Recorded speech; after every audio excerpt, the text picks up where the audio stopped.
Hey, welcome. So today we're talking about why you need to release the good in order to achieve the great. And this is a really, really important principle because we are conditioned, our ego is conditioned to try to hold on to what we have, and especially to hold on to what appears to work. And by working, there's really a relative definition of that. It could mean it makes me feel safe. It makes me feel secure. It makes me not feel afraid. It makes me comfortable or not uncomfortable, right? So what works is a relative term, right? And ultimately, the only thing that works is that which allows you to continuously grow and expand and become more and more and more of yourself. Anything that limits, delays, denies, blocks you becoming more, that's not working, okay? But we have to let go of what appears to be good, of what appears to be working, in order for more to come out, in order for the greatness to come out. And I like a particular example.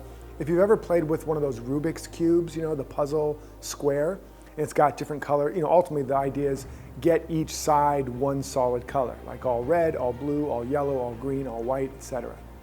Well, if you've ever done it, you know just how frustrating that journey is, because you just finally get one side solid, right? It's all red, and you're like, yes. And then you go to get the next side all white or whatever, and you're like, ugh. And you're trying to get it without messing up what you just did, right? It's not just me, right? And you're trying to move the other sides, go around, and you realize finally, I gotta completely mess up what I just got working in order to get the next side.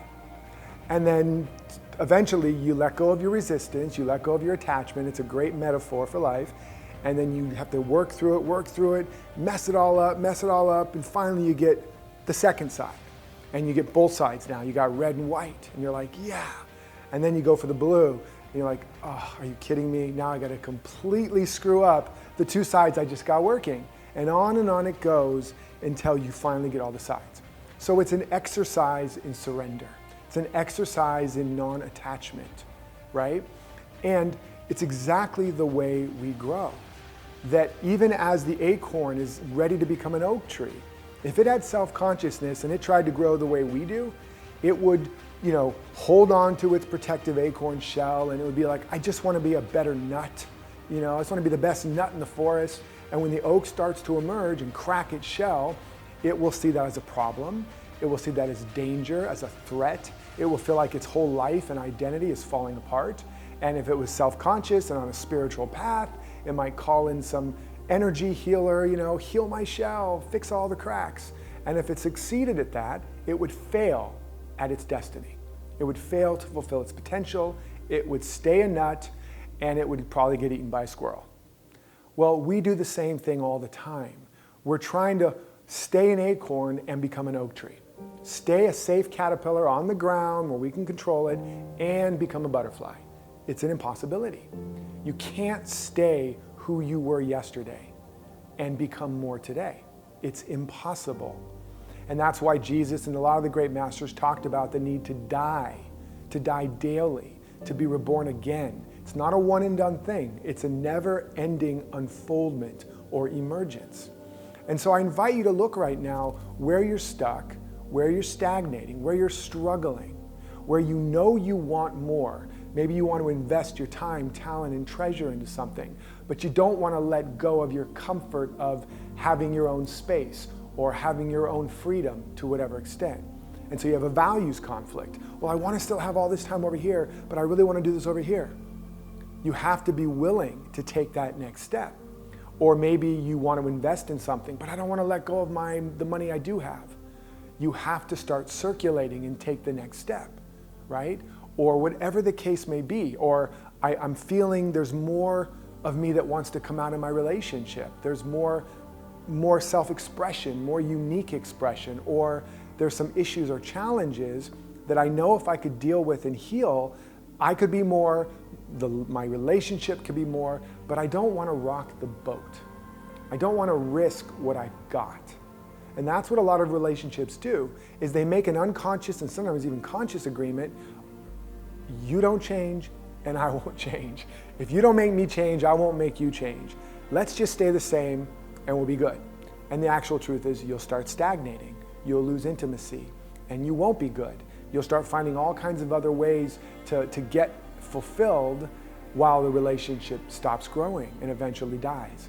So you cannot stay the same and live and change. Change is by definition what it means to be living fully. The only safety is on the emerging edge. The only place you're safe is on the growing or evolutionary edge, okay?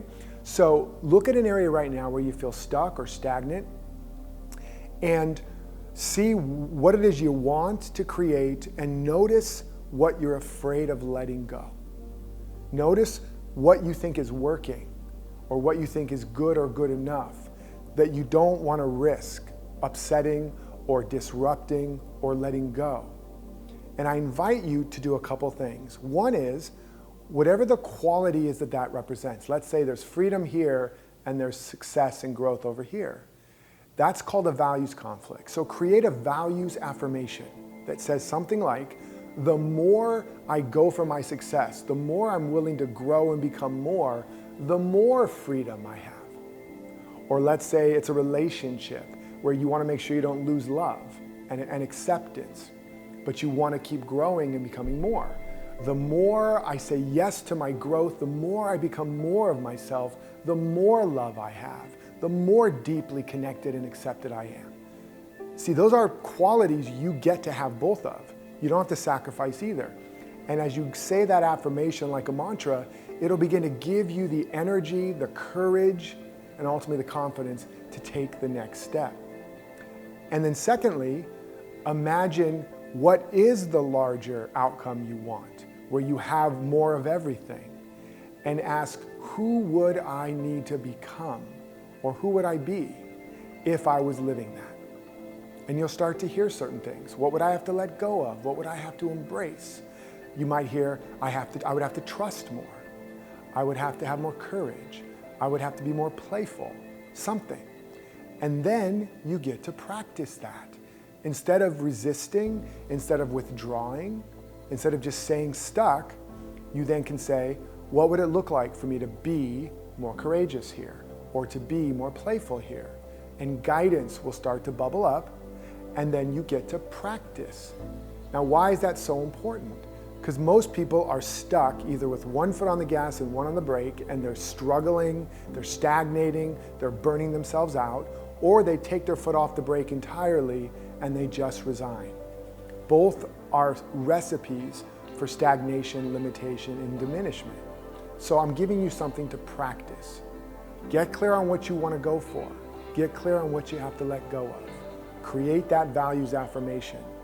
Discover a quality you would have to practice or become if you were already there, and then make that part of your daily practice. And as you do that, watch what the more of you that begins to emerge, and share it with me. Post it in the Facebook groups, and I can't wait to see what unfolds in your life. So until next time, remember to live authentically, love unconditionally, and follow your destiny.